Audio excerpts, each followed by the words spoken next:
Welcome to the Grassman Chronicles Halloween episode. We are your hosts, Trees from Look at the Trees.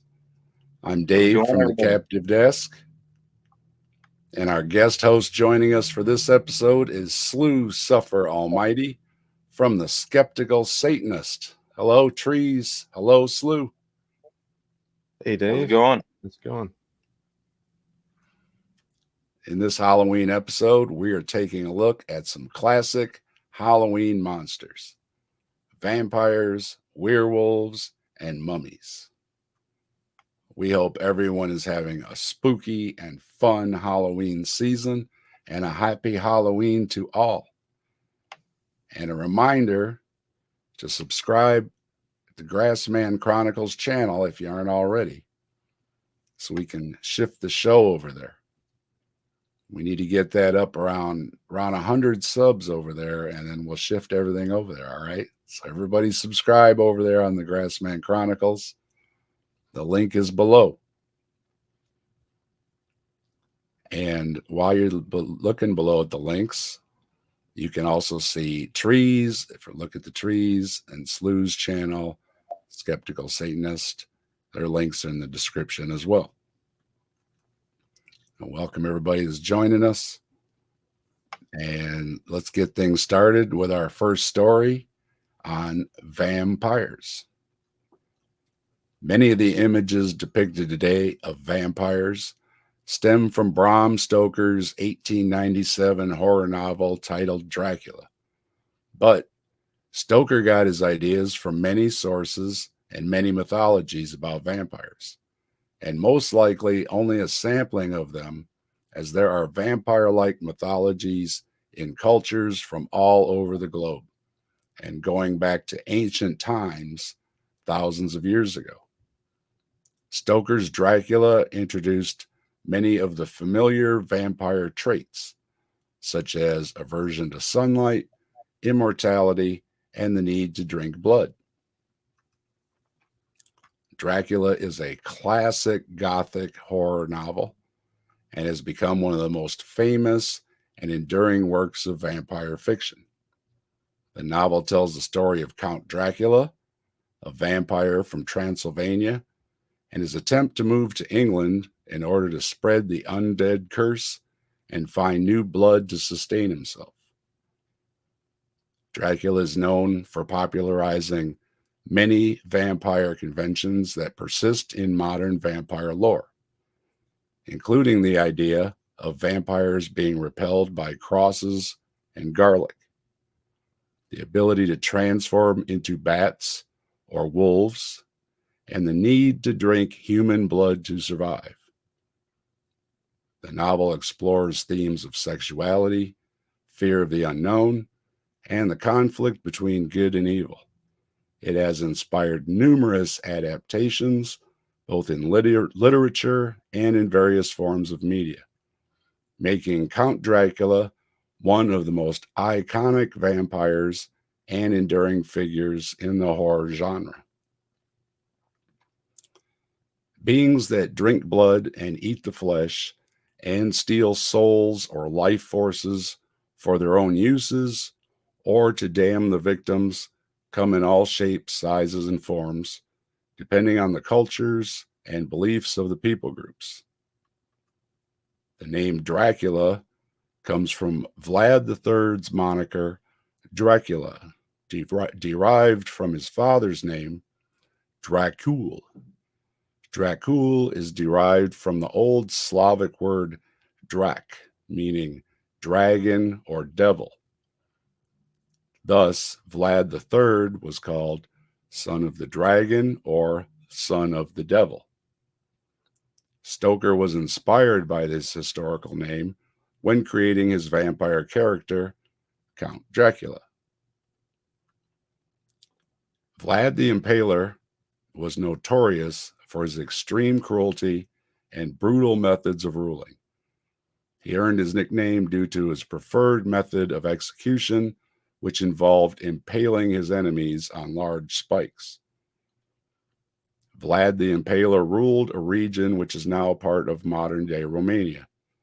The setting for much of Stoker's novel is Transylvania, which is in the same general area.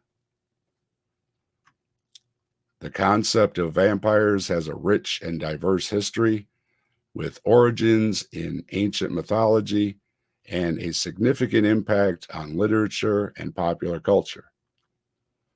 Vampires have evolved and adapted to suit the storytelling needs of different times and cultures. The vampires we commonly think of today have their origins in regions like Romania and Serbia. They had beliefs in undead creatures that returned to life to drink the blood of the living. The term vampire is believed to have originated from the Serbian word vampir, or the Bulgarian word that is similar.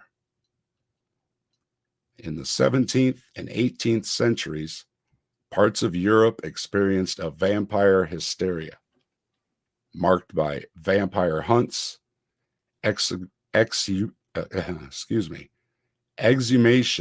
of suspected vampires, and the staking of corpses. Several books like The Vampire of Kring and an account of the sufferings of George Lukins contributed to the vampire craze during this time.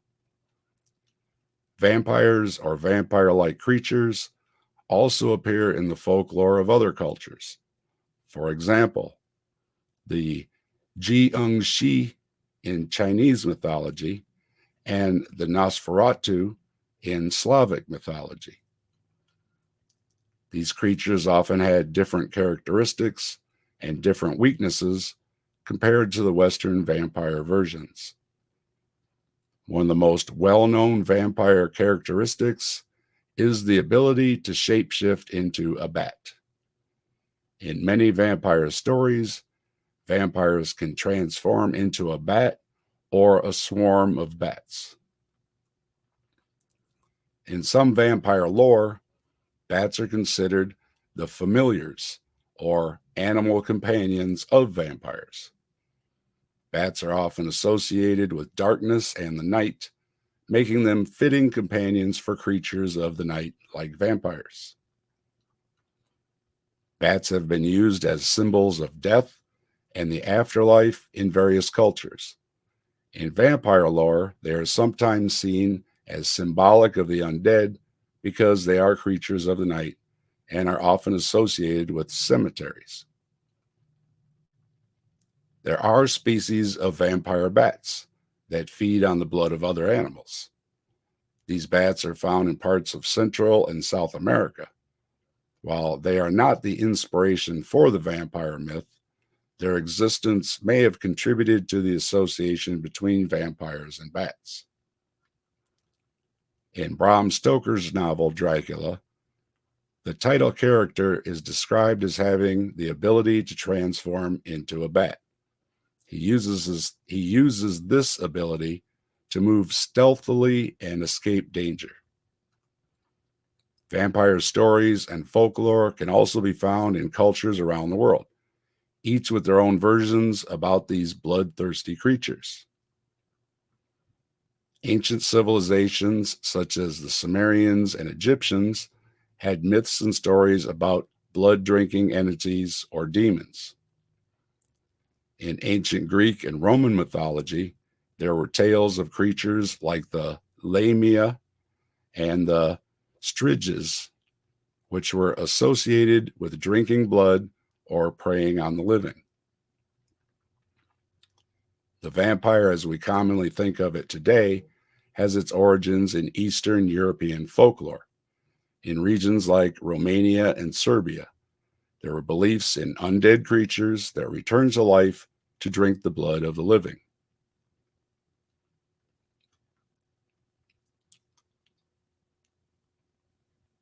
In Greek folklore, the Vrykolikus is a type of vampire or undead creature. It is believed that those who were excommunicated by the church, committed suicide, or were considered sinners in life may return as Phrycolicus after death. In Slavic folklore, there are creatures known as upirs, which are similar to vampires. The word Nosferatu has also been associated with vampire-like beings in Slavic mythology. The famous vampire film, Nosferatu, is based on these legends. In China, they have hopping vampires. Ji-un-shi are reanimated corpses. They move by hopping and are known for draining the life force of the living. They are typically reanimated by a Taoist priest's mistake during a ritual. In Indian folklore, the Shurul is a female ghost or vampire-like creature. She is often depicted as seductive, malevolent spirit who preys on men and drains their life force. While not a traditional vampire, El Chupacabra is a creature from Latin American folklore known for attacking and drinking the blood of livestock, particularly goats. It has vampiric qualities and is often depicted as a blood-sucking monster. The Philippines has a rich tradition of vampire folklore. The Manananggal, that's like saying it really fast is hard, is a vampire who separates its upper torso from its lower body to fly at night and prey on victims. The Aswang is another type of vampire-like creature that can take on various forms and consume flesh, blood, and organs.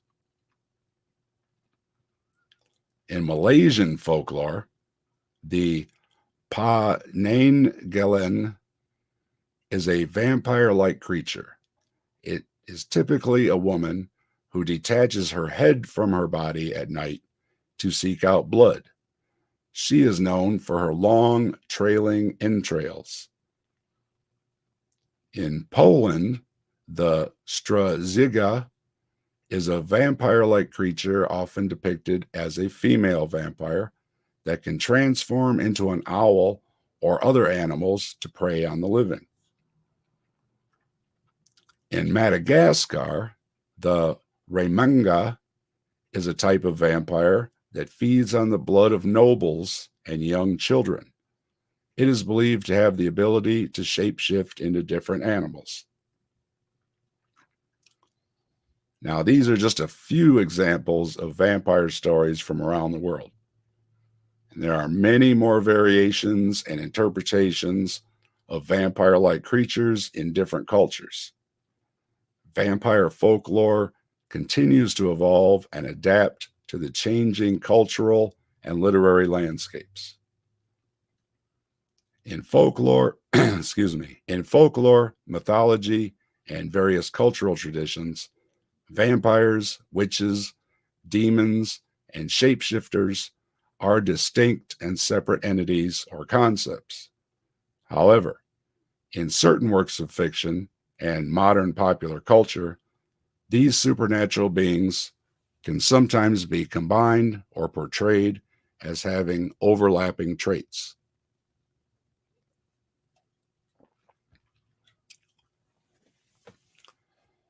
Vampires are undead creatures that feed on the blood of the living to sustain themselves. They are often associated with immortality, nocturnal activity, and a range of supernatural abilities, such as shape-shifting, mind control, and enhanced strength. While vampires are distinct beings, they can also be portrayed with diverse traits and abilities in various fictional interpretations. Now, if you're worried about a vampire, there are ways to take care of them.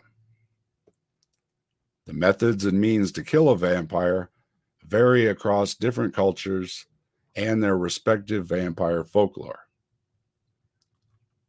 Here's a few examples of how vampires can be killed or repelled from various cultural traditions.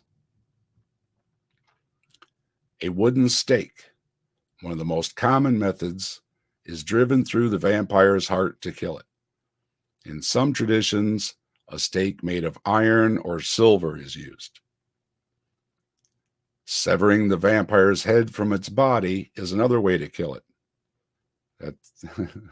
That seemed to would do it, but it works for vampires too. So the method is prevalent in various vampire myths, including the European vampire lore. Many vampire myths state that vampires are vulnerable to sunlight. Exposure to sunlight can cause them to disintegrate or burst into flames, ultimately leading to their destruction.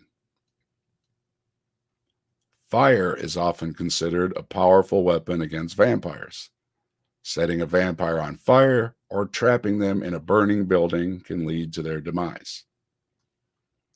In many cultures, religious symbols and items like crosses, holy water, and consecrated objects are used to repel or destroy vampires. Placing these items near a vampire can weaken it or kill it. In some cultures, decapitating the vampire and placing garlic in the mouth are used as methods to prevent a vampire from rising again. In some vampire legends, exorcism is used to remove the evil spirit from the possessed body, effectively killing the vampire.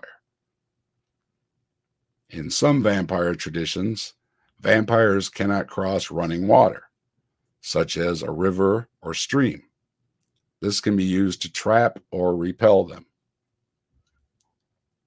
Ensuring that a vampire is buried properly, according to the customs of the culture, can prevent it from returning as a vampire. This includes placing a brick or stone in the mouth or driving a stake into the body. Silver is considered a potent weapon against vampires. Silver bullets or silver weapons can be used to kill them. Some vampire lore suggests that vampires cast no reflection in mirrors. The sight of their reflection in a mirror can supposedly drive them away or cause them harm. Running water, such as rivers or streams, is believed to be a barrier that vampires cannot cross. So keep the garlic, the crucifix, the silver, and maybe a moat handy, and you should be safe from vampires. So what do you think? Vampires, lots of similar stories all around the world, and they all seem to stem from drinking blood or somehow deriving the life force from the living. Is that generally what it seems to be? That seems to be the lore. There's a big fascination with a life force in the blood, I think. Right. And I mean it feeds into like the blood magic of other different things like religions and stuff like that. And of course there's the demonic, like you say, with the religion, there's the demonic aspect, there's the possessed aspect, and sometimes the only cure is getting a exorcism. So there's a big religious aspect, especially in the European areas. Right. So what do you think? I didn't realize that it had like that story or variations of that story were so like I didn't realize it was worldwide. Like there was so many different countries that had that type of myth or legend in their culture. That's really interesting. That's the first thing I told Trees when we were talking about it. I said, "Wow," I said, "we might have to revisit vampire stories because there are so many of them, and Yeah. everywhere. They're just everywhere." So it's very popular. They do vary a lot, but one thing that seems to be in common is undead drinking blood and maybe passing it along by like with Dracula, he bites his victims and then they're vampires too. And maybe, to expand the group or not be so lonely, because one thing I've noticed with immortality stories, and Dracula included, is you kind of feel sorry for them because they're lonely. The whole, you could marry somebody, but then they're going to grow old and pass away. And then how many times can you do that to yourself, before you just can't do it anymore and you just decide to be lonely? And you kind of feel a little bit sorry for them that, immortal. The Highlander too was the same story, where basically he said he stopped trying to fall in love because he knew what was going to happen. So be careful what you wish for. Maybe it comes into play here a little bit.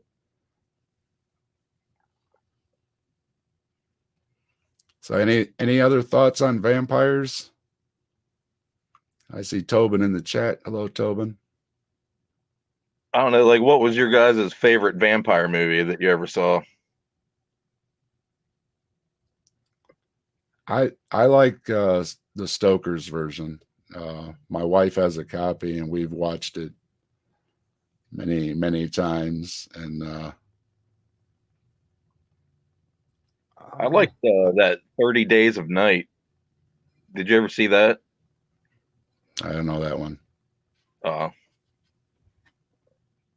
I've seen that one. It was pretty good. I don't know. I'd have to say maybe like, do lichens count as vampires? I don't know what the Underworld. Yeah, movies. I was gonna say probably one of the Underworlds would be one that I'd like. Yeah. Yeah, wrong ones. Yeah. What did they call the vampires in that movie? I don't remember. Do they identify as I vampires? was mixing it up. I'm not. I have to think about it. Not sure. I'm gonna have to pull the movie out later and check. My wife isn't here, or I would ask her. That's a good trivia. If they actually identified, they are all undead, and they all trace themselves back to a original clan and everything. But yeah. And sometimes I mix that up with Blade. Like I'll mix the Underworld stuff up with like scenes in Blade, and I get them two movies mixed up in my brain. Blade. That was the other one I was thinking of too. Was Blade. I was going to say that. That's a pretty close good second for me, probably. 30 Days of Night, man. Like if you get a chance, watch it. It's gory as can be, and like the vampires are like from some Slavic country, and they speak this dead language, and they're fast, and it's insane. And they go to Alaska because they can get away with 30 days of night. You know what I mean? Like the sun don't rise for 30 days in Alaska, so they go up there and feast. Yeah. And let's not forget the comic versions. You've got George Hamilton, you've got Leslie Nielsen, you've got Eddie Murphy. They've all done spoofs on the Dracula. So yeah, if you want to, what would you call it? More family friendly, maybe. Those, you can always check out those movies. They're always good ones. And then you've got the Munsters, because Grandpa and Morticia are not Morticia. Lily are vampires. Yeah. And the little one, the young one's a werewolf, right? Eddie's a werewolf. Yep. Yeah. But yeah, Grandpa, a lot of times he's hanging upside down taking a nap. Wasn't there one with like uh was it Dan Aykroyd or something? I can't I know remember. there's other ones I'm not remembering off the top of my head. I didn't make a note on them, but like say some of my favorites are when George Hamilton starts out his and he's playing the organ music, you know, the classic thing in the castle, and the wolves are all howling outside, and he's playing along, and he goes, "Children of the night, shut up." And it just sets the whole movie right there. Yeah. And then Leslie Nielsen's shadow is falls down the stairs, I think, at the beginning. Comes because it's got that big, you know, robe and all that stuff, and it comes down the big staircase, and then the shadow trips and falls down. So it's a good setup for the movie. You know what's coming. And of course, vampires shapeshift, and that's a popular myth. Anything that's scary or something seems to be a shapeshifter myth around it too. So bats that come out at night, it's kind of spooky. They're kind of spooky. They make, you know, little squeaky things, and they fly around at night. And a lot of people, they, you know, kind of spook them still today. So yeah, I can see all the association, you know, with mixing it all together as the myths grew and combined and everything. So speaking of shape shifting, since vampires can be shapeshifters and appear as wolves, Trees, why don't you share with us our next story about werewolves? All right, Dave. Um I decided to kind of go with how they formed through history more than the whole superhuman strength and kill them with a silver bullet and all that. You know, I figure everybody kind of knows that already. So I figured I would kind of venture off into the weeds a little bit with my stuff. So with that said, the werewolf, lycanthrope, dogman, uh, shape shifting were creatures transcend many cultures and geographic locations. Indigenous Americans with skinwalkers and dogmen, and there are multiple jungle cultures that have were jaguar creatures.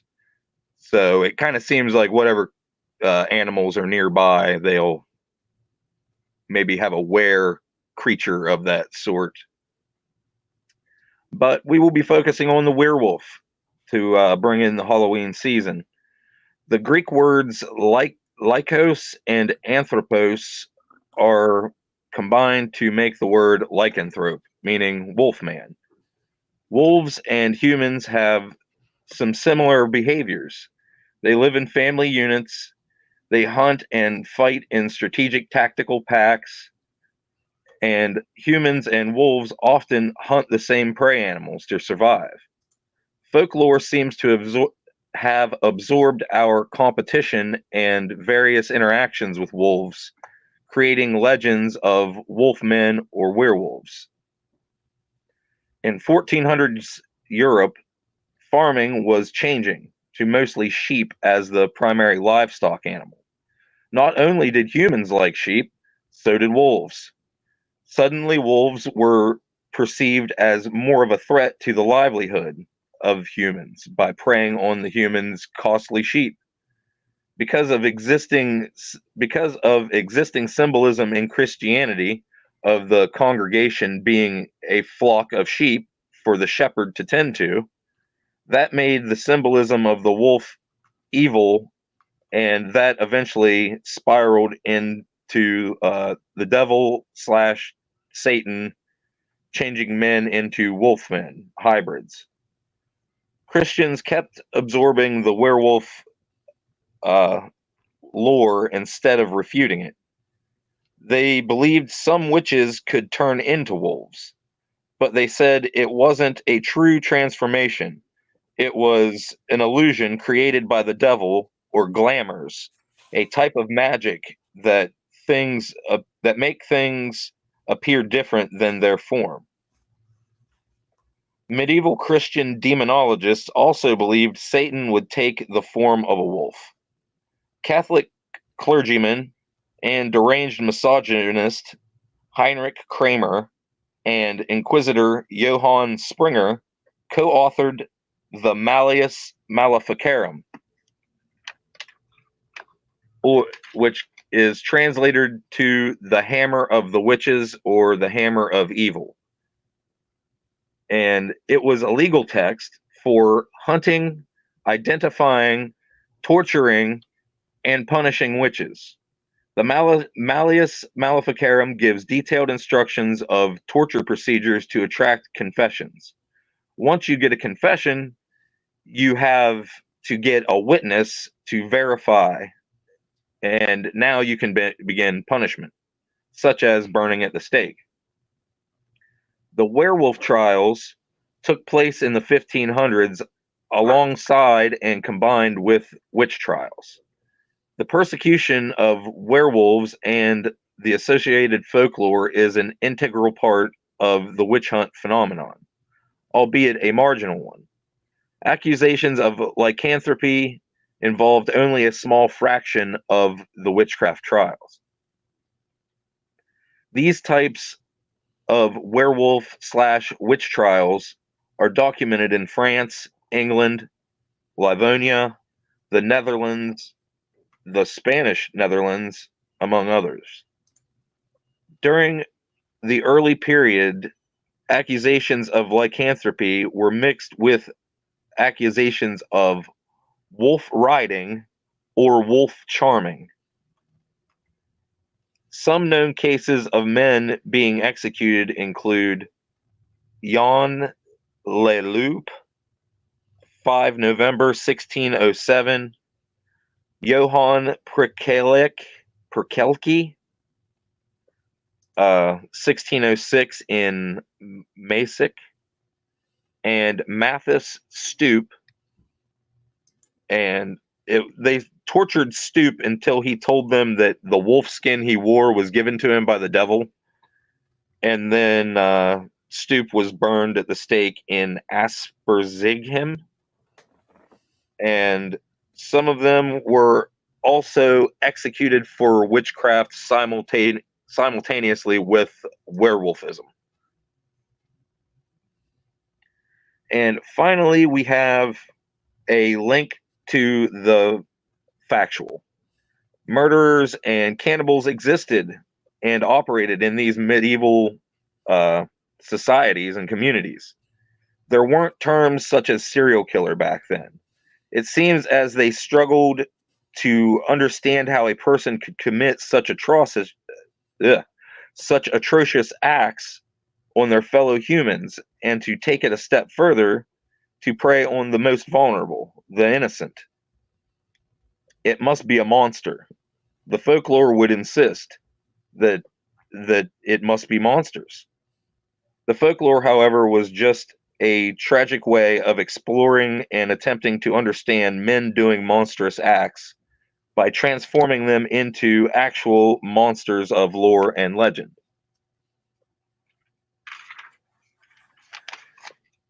The earliest account I could find was of, I don't know how you say this, but I think it's Giles Garnier. He was a French serial killer and cannibal convicted of being a werewolf and burnt alive as a result of it on the 18th of January, 1574. He was reclusive and began hunting children as food to provide for his wife and children, which is wild in its own right. And then on October 1572, he claimed his first victim, a 10-year-old girl in a vineyard. He appears to have had 4 victims, 2 boys and 2 girls. 78 girls and women were attributed to Mikhail the Werewolf Popkov between 1992 and 2010 in Russia. In 1994 to 1995, Jack Owen Spillman of Spokane, Washington, was known as the Werewolf Butcher. There's too many werewolf killers to do a comprehensive list, so I will finish up with Albert Fish, the Werewolf of Wisteria. Born on May 19th, 1870. Early in life, Albert was abused in an orphanage and found out he enjoyed receiving pain and inflicting it on others. In adulthood, Fish believed he was receiving messages from the Apostle John.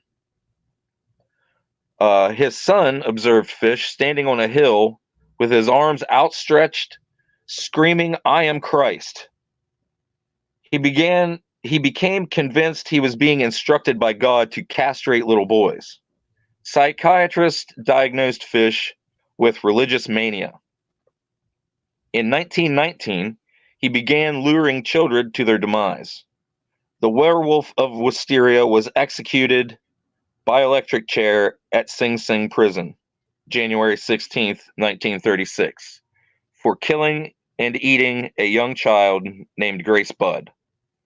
Fish's crimes are so hideous, I won't go into detail on this stream due to the graphic nature. So, that is my winding tale of the origins and folklore behind the werewolf. As with most spooky and scary and evil things and tales, we humans are the true monsters and the true scary things. And that's my piece on werewolves. Do you guys have anything to say or add or anything? Slew, go ahead. I'm not sure. Yeah. That was I didn't realize. Well, that makes sense with the lichens now, with all of that being werewolves. But Well, I think that's one of the main points that you made, was that people trying to explain these horrific crimes, and how could a human being do that? It is hard to fathom how somebody can do some of these horrific crimes. I didn't realize that was his nickname either. That's Albert Fish, right? Is that Yes. what you said? Yeah. That was one of his nicknames. He was also the Vampire of Brooklyn, Dave. Huh. And I was going to he was say, a New York. He's a New York killer. Is there a story or a movie based on the fellow that was feeding his family, his neighbors? I'm not sure if there's a movie based on it. It seemed like he was just a very reclusive person, and he must have not been so much that he couldn't get a wife, because he had a wife and I believe children, that like he just began seeing other people as food, I guess. And I don't know, because I mean it's from like the 1500s, so like I don't even know the details of if his family knew that they were eating other people, or was he just doing it and pretending like he went deer hunting and got something, and like I don't know exactly how he did it. Well, it's horrific, but I can't help chuckling inside, thinking, "Honey, what's for dinner?" and yeah, and it was around the time of the like Black Plague, so people were like starving to death. So I don't know if it was just desperation mixed with a little bit of screws loose. And said he was seeing people as food. I was thinking of the cartoon Steak or something. Like he's looking at these people and they're just Let's turning all into go these to things. let's all go to the lobby. Let's all go to the lobby. Yeah, it is horrific, but sometimes you gotta laugh. You gotta laugh a little bit about these things, or I would encourage anybody with a strong stomach to look into Albert Fish if you don't know who he is, because he did so much awful, gross shit that I wouldn't feel right saying it on here. Like, just, yeah. Talking about werewolf Surprised. movies, American Werewolf in London, there's a lot of gore in those movies. People are shredded. So seeing somebody that was, cut up or something really bad or something, it would be hard to explain, Well, like the house still stands where he did that, where he murdered Grace Budd, and Want to like spend the night there? Well, I can't remember how old the video was I watched, but it was for sale, and it's a really nice looking old house. But he butchered her basically and spent 9 days in that house consuming her. So that was that. And then, but there was a string of murders leading up to him getting caught. And that goes along with what you were saying. They were just finding small children, like ages 10 and under, like laying along, in ditches and in the woods and just vanishing. And he was also known as the Gray Man because initially people would just see this old gray-haired guy. And when they found Grace Budd, they didn't think that an old man would be capable of doing what the evidence was like suggesting was done. So that kept him in the clear for years because of his age and stature, basically. He looked helpless. And once again, when you go to the other side of the supernatural, werewolves are also another supernatural, immortal type being where they can bite each other, scratch each other, however it's transmitted, similar to the vampires. So they make more werewolves and the clans get bigger and bigger. And the shapeshifting. And they also have weaknesses like vampires. So if you got a werewolf problem, no worries. I think the silver bullet works on them, and some of the similar vampire methods also work on werewolves. And if nothing else, get yourself an exorcist, because I hear they're real popular. I hear they're real popular these days. A lot of people making some good bank being an exorcist. So must be a lot of these critters running around out there these days. So make a call. Who are you going to call? Right? Grassman Chronicles. The Grassman Busters. So, so you do have the realistic sides of a story of people just trying to explain horrific things. And then they morphed into, little fancier stories. And it also reminds me of like a Dr. Jekyll and Mr. Hyde type story too, where it's man at its worst, man at his best type thing. That was also mentioned that it could have been a way to explain mental illness alongside of all the other happenings going on, trying to say that somebody turns into a monster when they drink, or even just the full moon. Yeah. Because the full moon not only triggers that, but there's a lot of other mythologies about full moons. That's the magic hour and the magic day, the day to do different things and celebrate things. And so the full moon is obviously in a lot of the stories and cultures too, because everybody sees the moon. So they've all got some moon in their cultural beliefs somewhere. Right. What do you think, Slew? Anything else you like about werewolves? Did you learn anything about werewolves? Do you think werewolves are pretty cool beasties? Yeah, they're pretty cool beasties, I guess.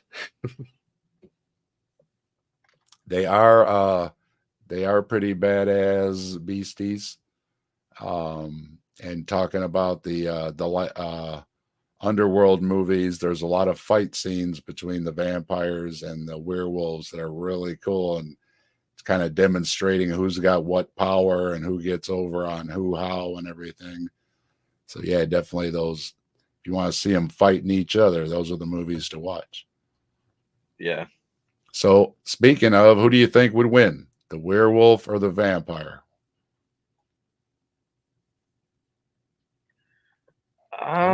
I think if it's just a straight up fist fight, a werewolf, but because I think they're just more powerful. But I don't know. Oh, don't forget the vampire can morph though, so the vampire can Yeah, be I was going to just say, as big and ugly.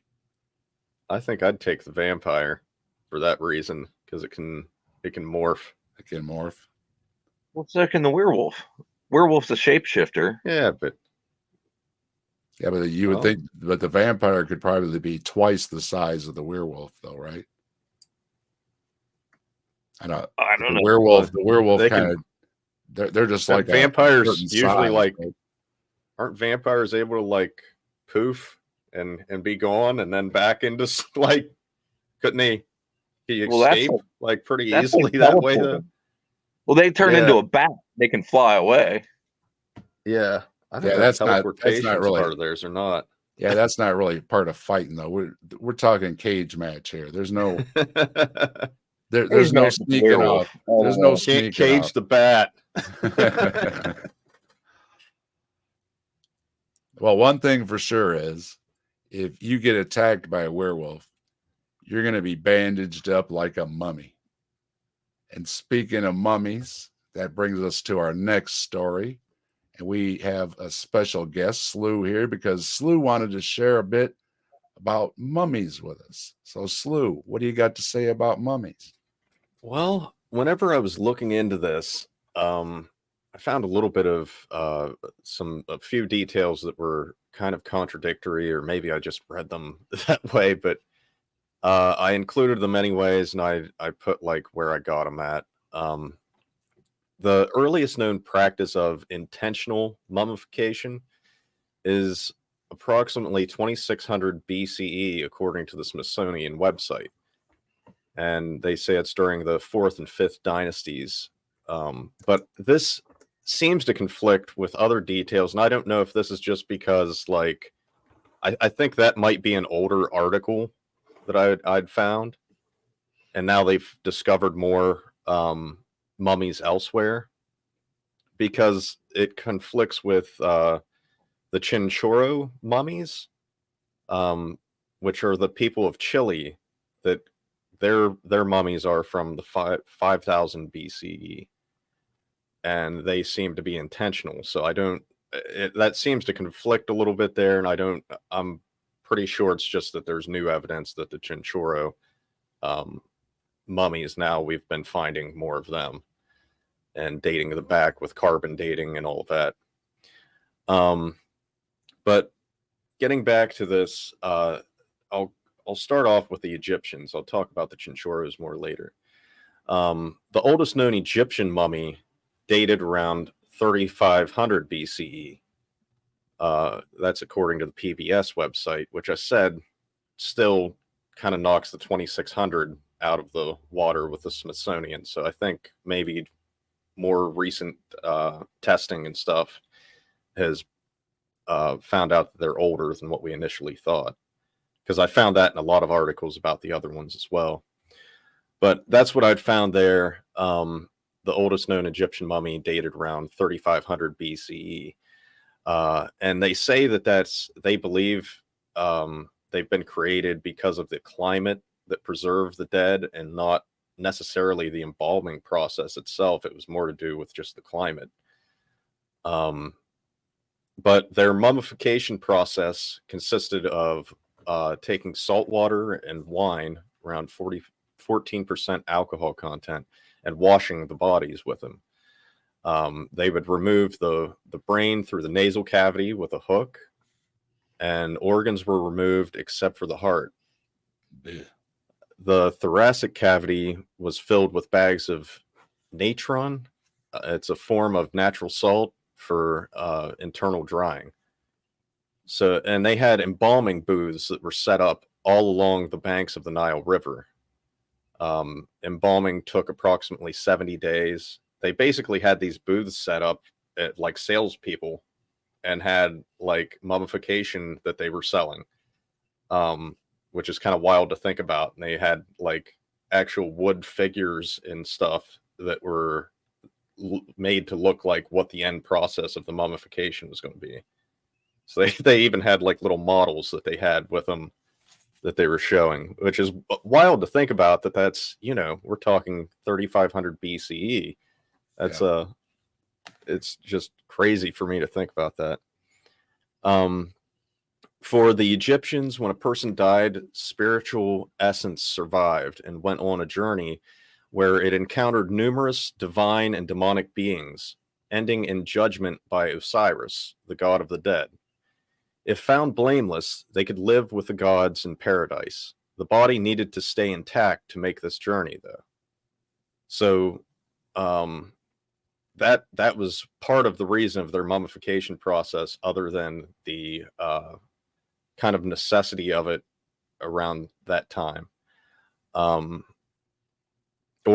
just the environment itself would pretty well create a mummy fairly easily, which we'll get into a little bit later. But royalty was treated differently in the Egyptian society when it came to mummification. They would be wrapped with linen and with amulets placed in the layers of the textiles with the body. So there was like a definite difference with the royalty, and not, I don't believe everybody got mummified so much. Like, it was mostly who could afford it.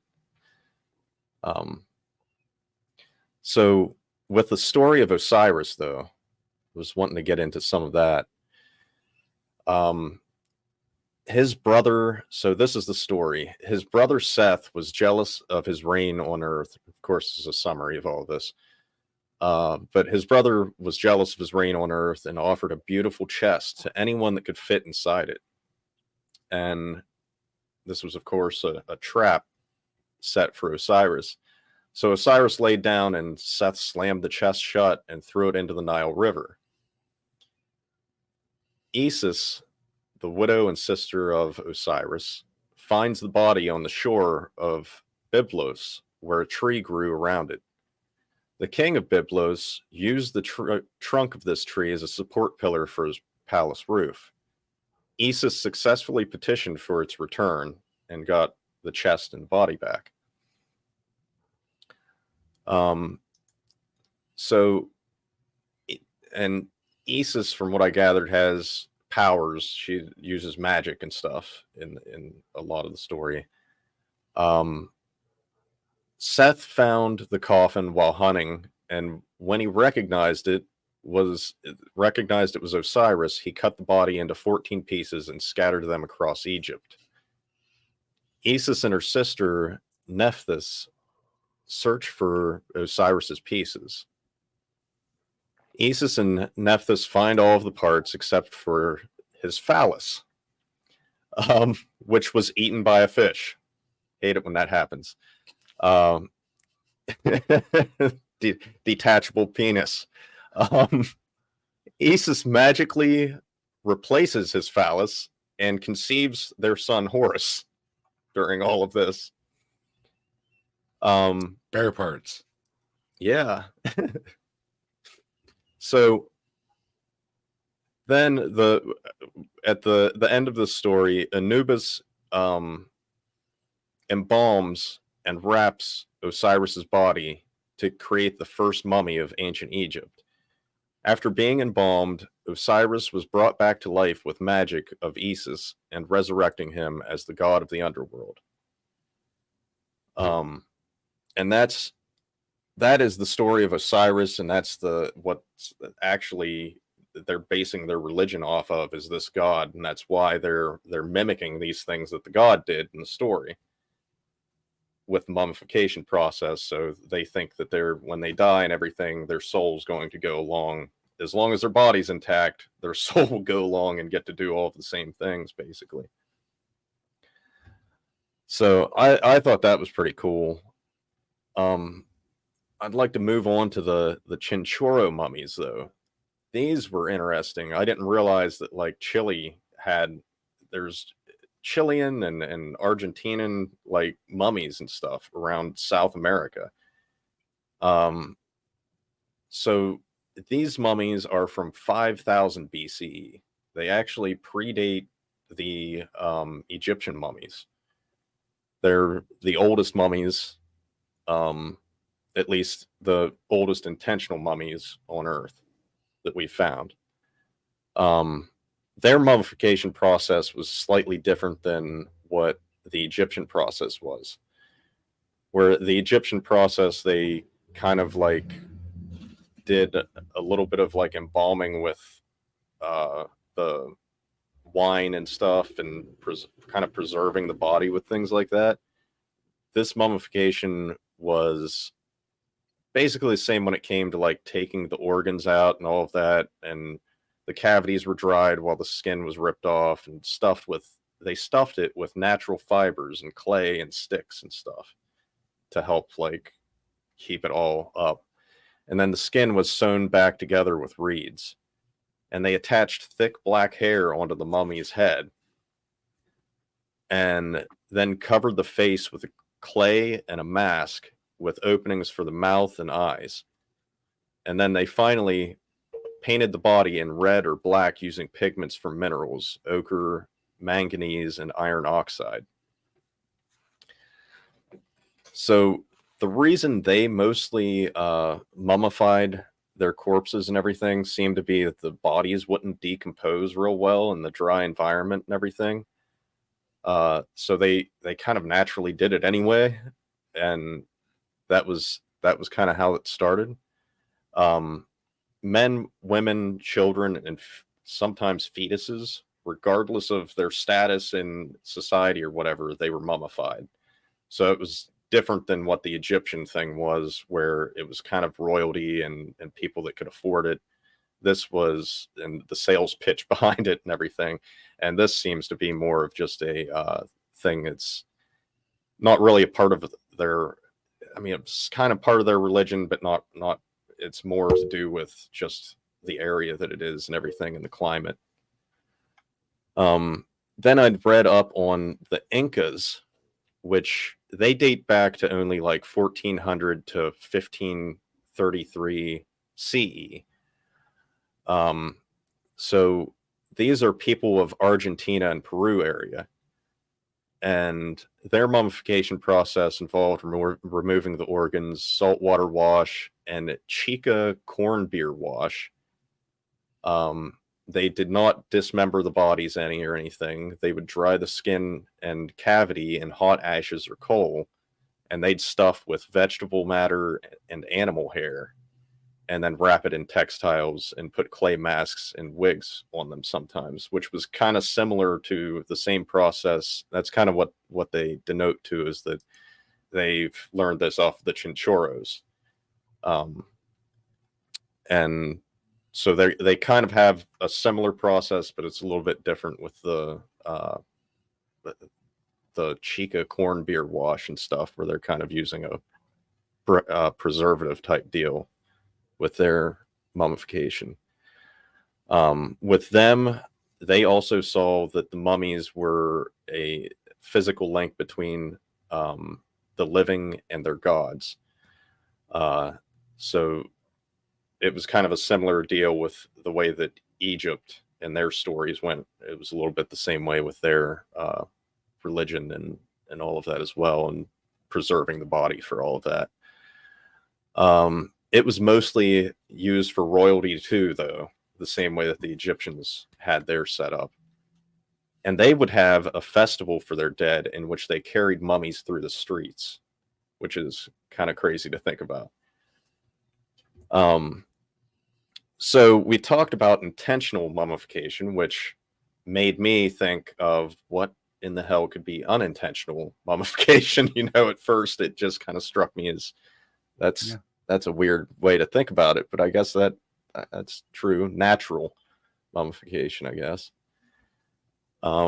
So it would be basically you need an extreme environment when we're talking about mummification.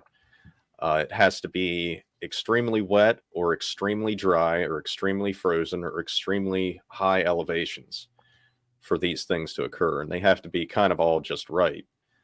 Hot, arid environments can mummify in approximately 2 weeks when it typically takes a couple months. So the environment plays a big role in all of that. Extreme temperatures or pH levels can slow down enzyme activity. And that's mainly what's doing the mummification there. You're preventing the enzymes within the cells from eating the rest of the cell and degrading and everything. So mummification occurs when cells lose water more rapidly than the enzymes in the cells can decay.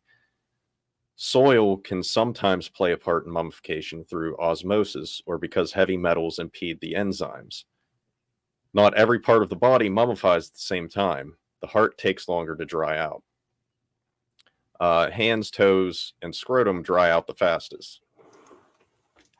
So another couple things that I found whenever I was looking into this, I know everybody's heard of King Tut and everything. Sorry, I didn't go into any of that because I found like this stuff was crazy interesting and I didn't want to go over the time limit. But one of the things that I found was a Siberian ice maiden that was a mummy that was found in 1993. It's a 2,500-year-old mummy, and it was found in the Yukok Plateau in Siberia. The tribe, this is where it's PzyrYks. Zurichs, relatives of Scythians who lived near the Black Sea. Pzyrix came from European descents and were nomadic. The Ice Maiden was found in her tomb, in her coffin, with cannabis and opium on or near her body when she was wrapped up. Research suggests that she died of breast cancer combined with injuries from a fall. The cannabis was thought to have been used to aid in the pain relief. I'm assuming the opium might have played a role in that as well, or a little bit, fun. But yeah, they were found with an animal-style deer tattoo on one of her shoulders and 2 more tattoos on her wrist and thumb. And all of this was pretty well preserved and everything too. It's crazy. They actually, when they went to move the body, I guess there was like issues where they should have probably kept it on ice or something, and it started to degrade on them while they were moving it. So yeah, like the tattoos didn't look as good after all of that. But she was thought to have been an elevated status of a priestess based on the items also found in her chambers. So I thought that was pretty cool and worth throwing in. And there's a spirit cave mummy. And this is believed, where I was talking about the unintentional mummification earlier, this is a case of that. It's a natural mummification process, and it's believed to be 10,600 years old, and this is in the United States. This is the oldest naturally created mummy, and that's in Nevada. And it was found wrapped in a rabbit skin blanket and reed mats wearing moccasins. And it's believed to be part of, or the area of Nevada that this is in. It's owned by the Fallon Paiute Shoshone tribe. I know I'm probably slaughtering all of these things, but I thought that was wild. I didn't realize that there was mummies like that in the United States, but I guess there are pretty much all over the world where there's really arid dry climate and everything, or the extremes like I was talking about earlier, pH levels and elevations and things. So, what do you guys think about mummies? I just want to let Tobin. I want to let Tobin know I'm on both channels. I got both going, Tobin. So whatever channel you are on, I'm monitoring both of them, and so yeah, we appreciate you being on the Grassman channel. That's where we want everybody to go to, because once again, we need y'all to subscribe on the Grassman Chronicles. Want to see them sub counts going up over there, so we can move everything over to the Grassman Chronicles. So you're welcome on either channel, but yeah, we'd like everybody to get subscribed on the Grassman Chronicles, and then we'll do the show from there. So subscribe over there. Hello, Jester, for joining. And I want to say hi to Tobin and John and Bree and Jer. Hello, Jer. And Tux, good to see you. And James and Kirby's and Mike. And I think that's everybody. If I missed anybody, hello. Thanks for joining us, everybody. All right. Go ahead there, Trees. Yeah. Did you see anything about Otzi while you were doing that? No. He was an I'm Iceman. There was I did leave out that there's an Acha man that's part of the Chistoro. There was a dude named Otzi that they found, and he was so well preserved that they thought that it was like a missing hiker or some shit. Was that? But he was like, he's an Ice Age man. Was that? Yeah. Okay. I might have read through that. There were so many, there was so much whenever I started looking it up. It was crazy how many different stories about mummies and stuff there were. I didn't realize there was going to be that much. But there's a sect of monks, Buddhist monks, that when it's that time, they basically go in a cave and they just sit there and pass away. And again, because of the environment, they just naturally mummify. That was one of the things too that I was reading about. A lot of it was, there would be these buildings that they were built to where the winds came in or whatever to help air the place out.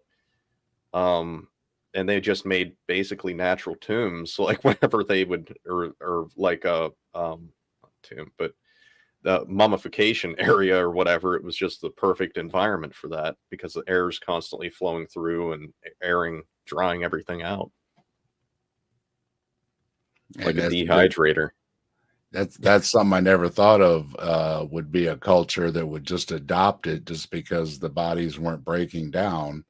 So you might as well wrap them up or something, because if you're in that type of environment, they're just not breaking down. So that's it might have just been like a respectful way to wrap them up so animals wouldn't get them and stuff. And another big difference seems to be you were mentioning one of the South American versions seemed more like a taxidermy type thing. Yeah. I thought that was pretty crazy too. Where the Egyptians, I like the marketing from the Egyptians, like that, the hustle that we're doing. Get your mummification here. Step right up. They got their model. They shaking it out. Look at this. This is what you look like. I guess they had several different versions of it too. The fancier versions you'd get stuffed with, or you'd get like perfumes, expensive perfumes and stuff put on your body and stuff too. That was one of the things too. They said that it was so that you could recognize your body whenever you came back from your spiritual journey and stuff.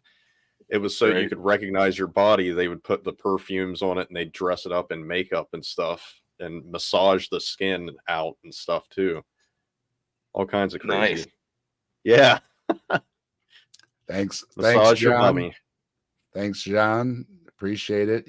Everybody, want to get everybody subscribed over at the Grassman over there. Link is in the description, and I believe I think Logan posted it. Yeah. Yes, we're pushing it. We're going to be having a big Christmas giveaway at some point. So, and it's going to be for Grassman Chronicles subscribers. I think we're going to make that the deal, right, Trees?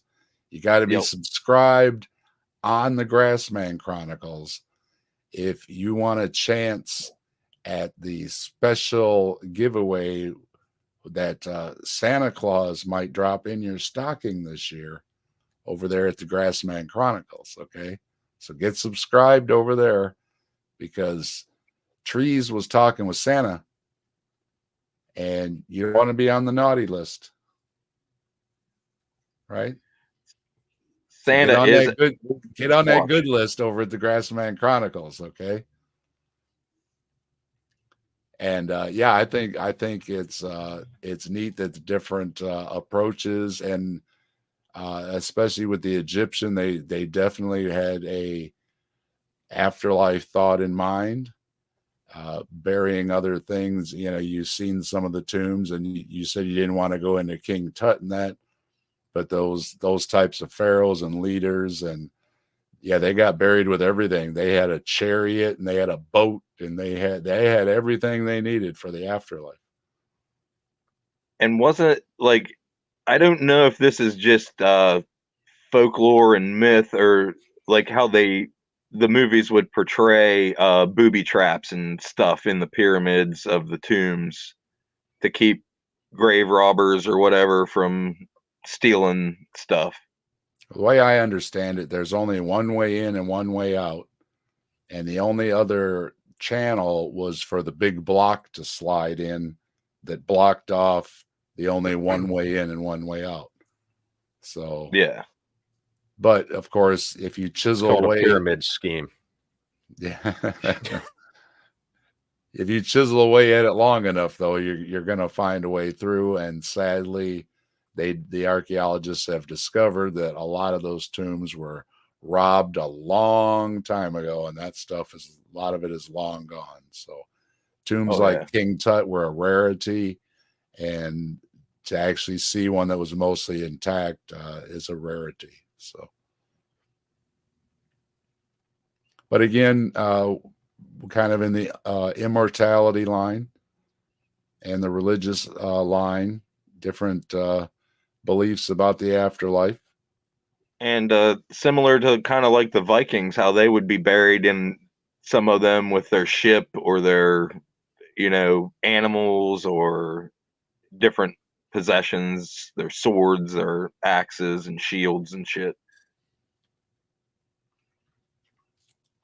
And they're talking about Otzi. Yeah. A little bit of trying to sort out exactly how old, but definitely old. So we'll call it old. And we got boats and hoes. Yeah, we do. 3275, and John says pretty close. All right, there we go. So we've reached an agreement on about how old. So there you go. And that is just amazing. Even with the mummification process, that it still can last that long is amazing. These bodies are thousands of years old, and if it's 2,000 or 5,000, it's still amazing that you can actually kind of see what they look like, and maybe what they had for their last meal, what they were wearing, what kind of tools they had, all that. So it's a fascinating. Had tattoos also. And tattoos, yeah. And I think he may have had a hash pipe as well. I can't remember. I thought he had. There was some other right. one I was thinking of that had some kind of that smoking. The other device. thing is cannabis and opium and stuff were also used as like a ritualistic that was kind of part of their religion too at that time.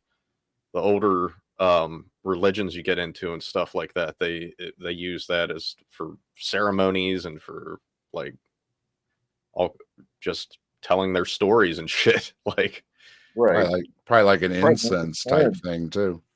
yeah, Probably making friends too if you show up at a new place and nobody knows you.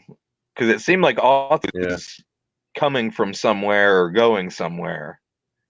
Because they did like an autopsy on him and said he was shot in the back. So like where they found him was pretty close to where he died. So the way he was moving and the terrain he was in, like if there was a settlement there, it would have been down in this certain area, and he was walking out and got shot in the back, is what they thought. So That's the one that but had all the battle scars, right? He was a series was, and it then seemed like in the he was end, a it still hunter. was had a bunch of arrows stuck in him or something like that.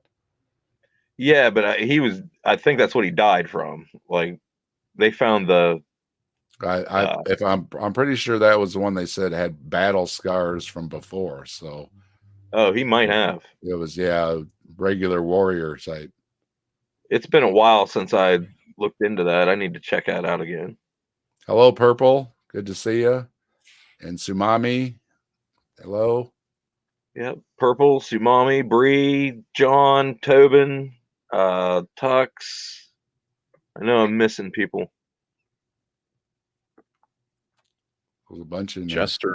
Jester was asking, weight was Jesus's burial description mummification, like low level.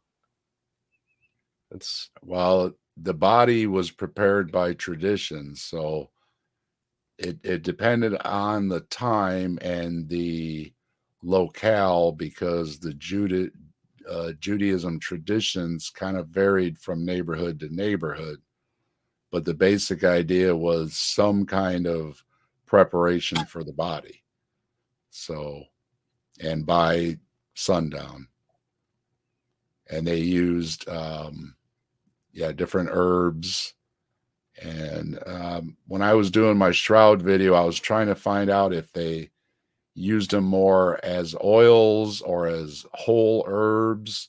And you get stories going both ways. So, but always either thought it was way, interesting.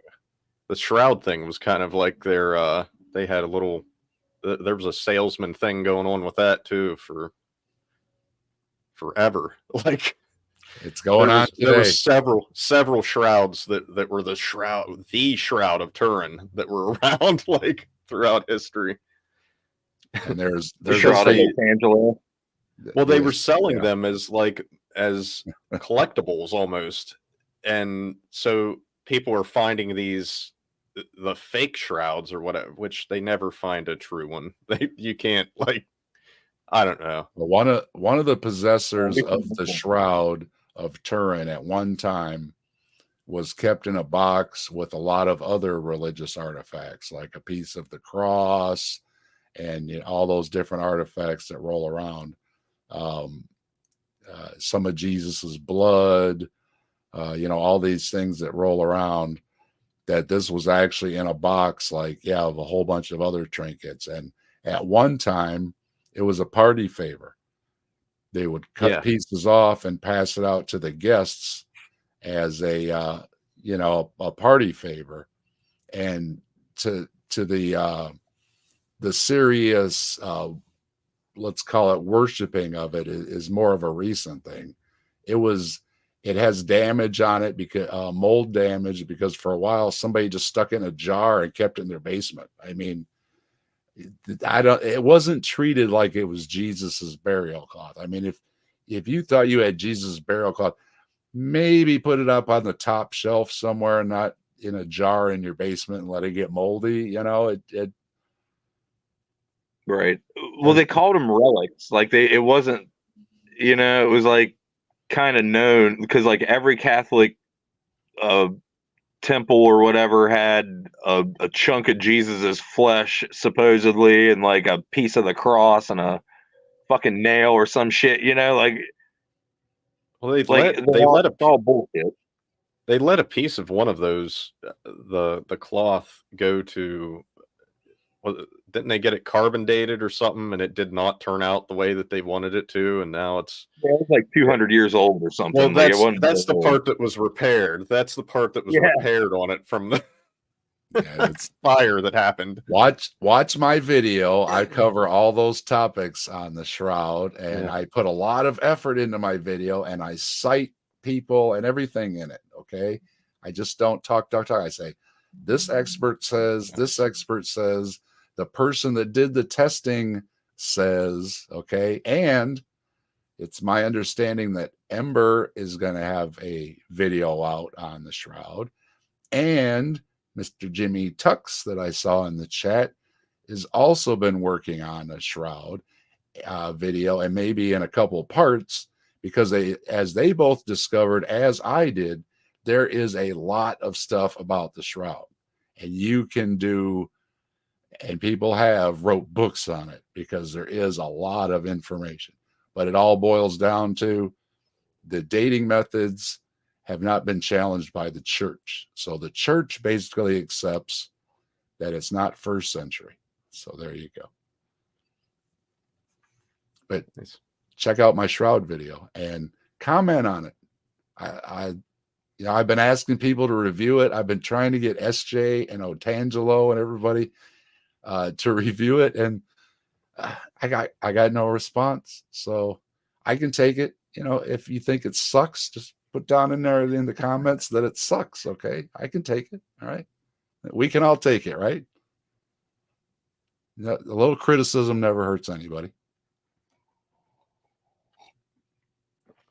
But the mummy stories are great, and I can't mention mummies without talking about Abbott and Costello Meet the Mummy, right?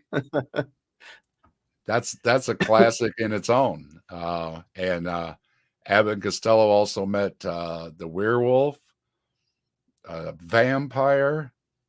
I'm not sure about a Frankenstein. I think Scooby-Doo met all of those too. Well, Scooby-Doo, of course. But I always loved and the mummies with Frasier. I like watching those movies. The lots of fight scenes and everything, and if you like that kind of action type movie, those are good movies. Trying to think what else. What's another good mummy movie? I think the Three Stooges had one. Three Stooges have one too? I think back in the day, I think they at least an episode. I'm not sure if they had a movie. And I'm trying to think, did the Addams Family or the Munsters have a mummy relative? I'm sure they must have. They had to have. I thought the Addams Family had him just occasionally pop out of a fucking coffin or something that was in the. Oh, they do have body bags, don't they? They were looking for something the one time. They were taking body bags out of a closet or something, weren't they? I think that seems it's familiar. been so long. This is I was a little so and so, and this is cousin so and so, and they're like they had the body bags in the closet on hangers or something like that. Hung up. Yeah. So yeah, those could have been natural mummies. Really hot, dry closet.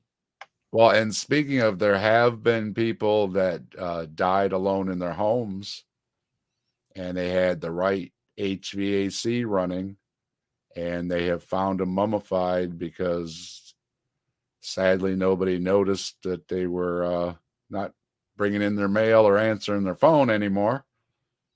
And they have found people basically mummified sitting in their recliner or whatever too. That probably happens out west a lot, where there's not a lot of moisture in the air or anything. Yeah, it's totally with the HVAC settings and everything. Yep. And it's sad, but in a way, it's it's kind of cool if you'd be in a museum for the next 5,000 years, staring back at everybody, giving giving a few people the creeps and stuff. So you're you get to ride that Osiris train, you know, like you get to go on that journey. So basically, yeah, you can track all your mummies back then to that curse, right? Yeah. Wrapping him up and throwing him into the Nile, and then emulating that. Basically, they can trace it back. That's their origin story for the whole ritual of how to prepare the dead. And then versus with the South America, then it was more just like a thing that it was happening anyways. So maybe they were just adorning the bodies a little bit, and it just grew from there. And it doesn't hurt to have some herbs and some smell goods. Spices. Lots of spices, you know, some old spices. Because death is very odoriferous, and so there is a lot of rituals where they are using a lot of herbs. So, and what was the other thing? Oh, and then as far as then bringing them back to life, I always kind of got the impression mummies were kind of like zombies, right? They just kind of mindlessly walk around, you know, except for the Mummy movie. That seems to be the exception. But otherwise, most of them just seem to be walking around, bumping into the wall and stuff, right? It's just, if they get a hold of you, it's by luck or something, right? Yeah, kind of like the old zombies before they started having the fast movers. Yeah, they just like a wind-up toy, right, with their arms sticking out, just and if you bump into something, you just bounce off of it and you go in another direction. Yeah, then now with the Fraser mummy, though, yeah, you're talking. They took a totally different thing where he was messing with all the undead stuff, coming back from the undead, using the undead books, the Book of the Dead book and everything, and they were using, bringing all that stuff in, and then to be a superpower being a demigod or something versus just that mindless zombie bopping around into walls and stuff. And what else? Oh yeah, and then that's what I just mentioned, the Book of the Dead, stuff like that, where you have all that Egyptian mythology about afterlife and all that kind of stuff too. So then we got to add in then, would a mummy be a worthy competitor against a vampire or a werewolf? I don't know. He might be food for the werewolf. Right. He might eat the bone. That'd be a piece of beef jerky for that werewolf. Like, yeah, I'm thinking a mummy's not really a fighter or anything. Mummy's just, if it gets a hold of you, it's gonna break you in two or something. But it's not really a cage fighter. I think if I keep getting the image of giving it a tug and it just unwraps and spins around. What if the mummy's Jesus though? A couple adolescent werewolves like get a hold of a bandage and then start tug of warring on the mummy, and then it's a mess. Then a bunch of potpourri flies out of it. Yeah, because you got to wonder. Usually, like in the Mummy movie, it just turns to dust. So, and like the Egyptians had a bunch of cats, so the kittens, if they see the trail of bandage dragging behind the mummy, it might get a hold of it and trip it up too. Playtime. Yep, black cats. Well, I think out of them, I don't think I would fear the mummy so much. And again, with the vampires, they don't really seem to be out to shred you or anything, unless you're fighting them in the underworld movies. But you come up against a werewolf, and it's just going to be bad. You're going to get shredded. I mean, you're talking about a wolf on superpower steroids, right? The 30 Days of Night vampires, I wouldn't want nothing to do with them either. You got to watch that movie. I'm telling you. I will mark it down. There's that Let the Right One In too. I don't know if you've that vampire movie about the little vampire girl or boy. A little vampire boy. I've never seen girl. that one. It was good. Well, it was like originally I forget. It was in Interview with the Vampire back in the day wasn't terrible. Yeah. With like Tom Cruise and Brad Pitt and that little I forget who the little girl was. Yeah, the Interview with a Vampire. Yeah, that one's not bad. Yeah, I forgot that one's. Yeah, I forgot about that one. That was that Scorsese? Oh, I don't know offhand. I'd have to look, but it was a big deal then. It was a big director. I can't remember who it was. Yeah. That's a good movie. I've watched it a couple times. Mm-hmm. So I also wanted to mention that we have also covered some ghost stories on previous shows, and we did a video on black cats. So if this Halloween episode wasn't enough for you, go watch those videos. You can get some ghost stories and the history of the black cats too, because we have lots here at the Grassman Chronicles and more to come. And it wouldn't be Halloween, for me at least, without an honorable mention to Frankenstein. Frankenstein, or the Modern Prometheus, is a novel written by Mary Shelley and first published in 1818. It is considered one of the earliest and most influential works of science fiction. The story revolves around the ambitious scientist Victor Frankenstein and the creation of a sentient but grotesque creature. Victor Frankenstein is a brilliant young scientist who becomes obsessed with the idea of creating life from non-living matter. He assembles a creature by collecting body parts from various sources and uses his knowledge of science and alchemy to bring it to life. However, upon witnessing the creature's hideous appearance, Victor is overcome with horror and disgust and abandons it. The creature, who is never named in the novel, but is often referred to as Frankenstein's monster, is left to fend for itself. Despite the creature's physical appearance, it is intelligent and sensitive. It seeks acceptance and companionship, but is met with fear, rejection, and violence. The novel explores the idea of the responsibility the scientific community has and the consequences of playing God. It delves into the moral and ethical questions raised by the scientific advancements of the time. Frankenstein is a cautionary tale that raises questions about the limits of scientific exploration and the moral and social responsibility that comes with wielding great power.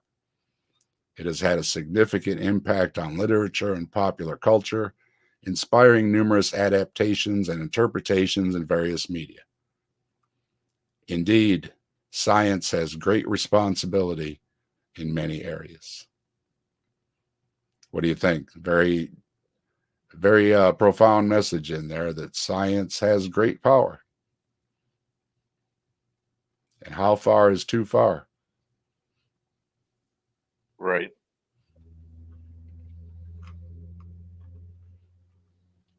So what do you think? Would you want to be immortal? I think I would get bored after a while. It's a kind of like the same conundrum about like heaven, or you know what I mean? Like because I mean, heaven's basically immortality that's supposed to be paradise or whatever. And even that, like after a while, when you want to just like go to sleep or something, like I can't maybe eternity with like million-year naps or something. I don't know. Still, though, yeah, I would have to agree. Eventually, you would get bored, even if and if some of the beliefs like Christianity, where you're gonna know everything all of a sudden, then it seems to be even more boring because you already know everything. I mean, you can't even ponder. Into space and just like float around out there because you couldn't die. If you could just float, like, because it may be infinite, and maybe there would be enough shit to do if you like launched yourself like out of orbit somewhere and just took a telescope with you and just looked at shit for like a billion years or something. I don't know. I think it's so like so many other things. Be careful what you wish for, and consider the double-edged sword of so many things. And like with a bunch of these stories, it's not just being immortal. They have to live as basically a different species. They have to follow the rules of that species. They have to live as that species. And it's like with the vampires, they have to drink blood, or they can't sustain themselves any other way. So it's would you be able to, or would you be willing to trade off for that immortality? And to the other side, with the Frankenstein side, what if you chose no, I'm done at 80, okay, I'm done, all right, and then somebody digs you up and reanimates you, so you have to, there's that question too of maybe that person didn't want to be reanimated, all right, right? So That's like the Mormons that like baptize you after you're dead.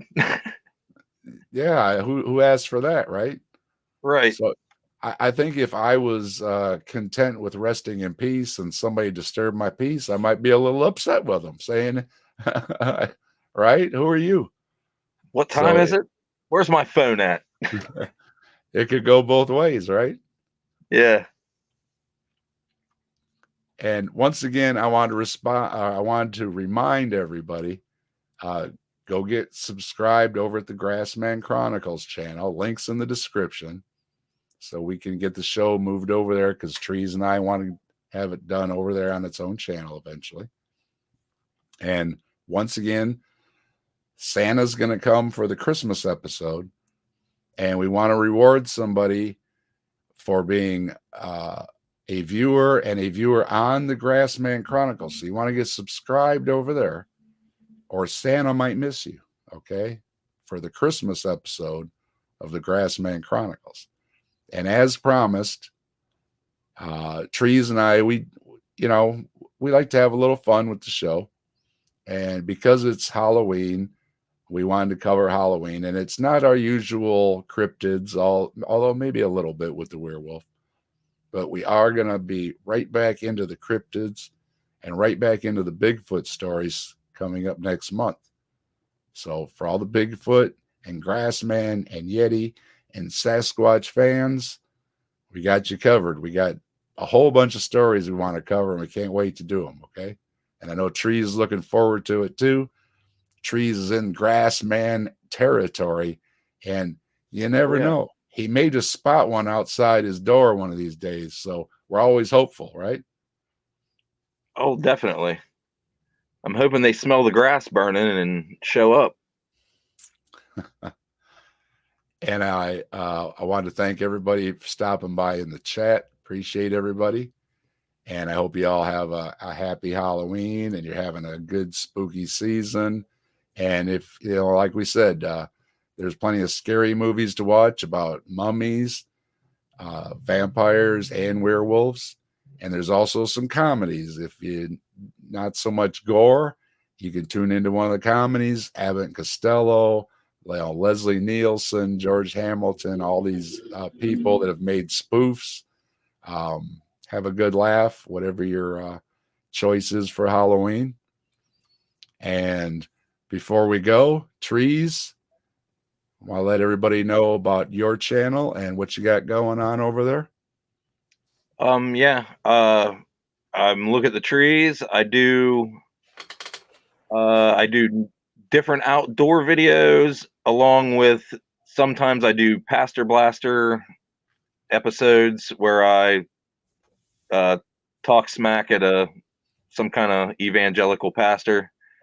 And I have a knife video coming up soon with 3 knives from the Rogan tool knife line that I'll be putting together here.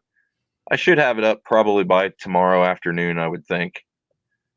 And other than that, subscribe to me and subscribe to the Skeptical Satanist and the Grassman Chronicles And the Captive Desk. and the Captive Desk. Got that, everybody? We want everybody subscribed. Spread it around. Spread the love, okay? And Slew, what you got coming up? Tell folks a little bit about yourself and your channel. I have the Skeptical Satanist. We go into different details of politics and things going around the world affecting the LGBTQ community, as well as the way that some programs, like I'll get into about the political side with the church and things related to that, like Project Blitz and stuff like that. But right now I'm a little bit on a hiatus. I've got my one friend's life is just coming up for both of us all at once, just life. So but go and check out my content. I'm on YouTube. I've got my most recent videos up. Trying to think of the last one that I'd put up now. Sorry. No rush.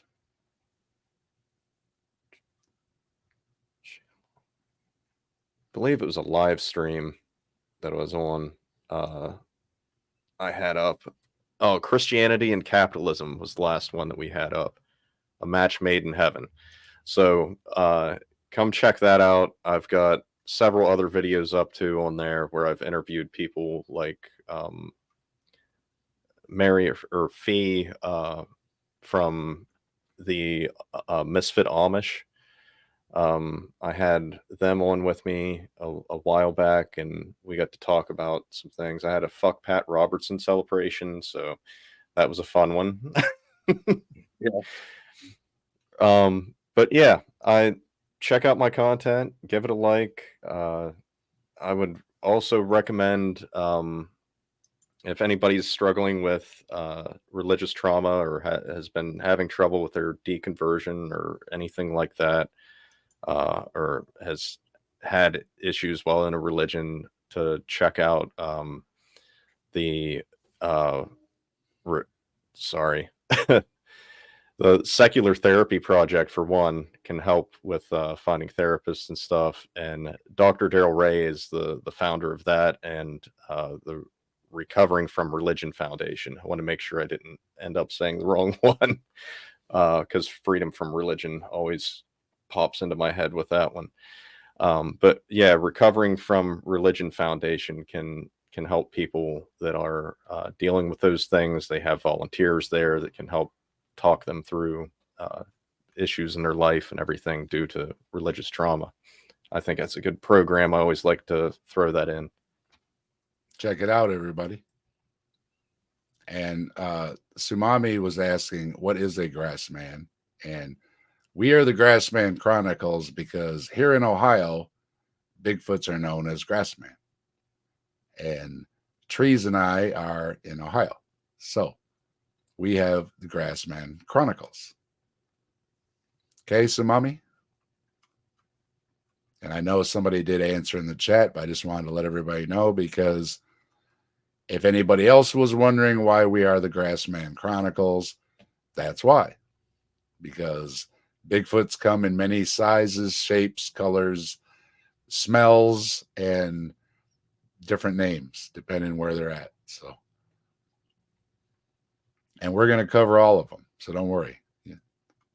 But we did cover. If you check out our first episode, we covered Grassman and why it's a Grassman, and it's because they build big grass nests. Yep. And coincidentally, so do black bears. We learn not only do we cover cryptids, but we have a little educational stuff in there too.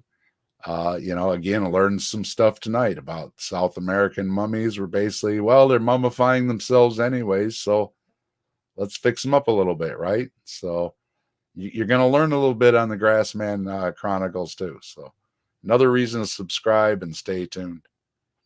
And in closing, Trees, Slew, anything else to say? You want to wish everybody happy Halloween?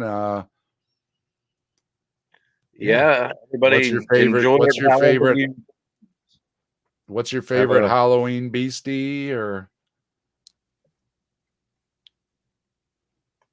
It's got to be the devil for me.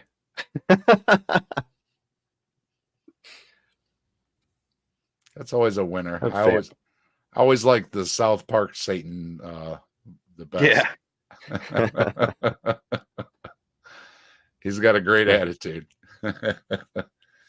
Yeah. Then in closing, then we will say happy Halloween to everybody. Have a spooky and safe Halloween, and we'll see everybody next month at the Grassman Chronicles, where we are going to be covering some Bigfoot stories. So stay tuned, and we'll see y'all then.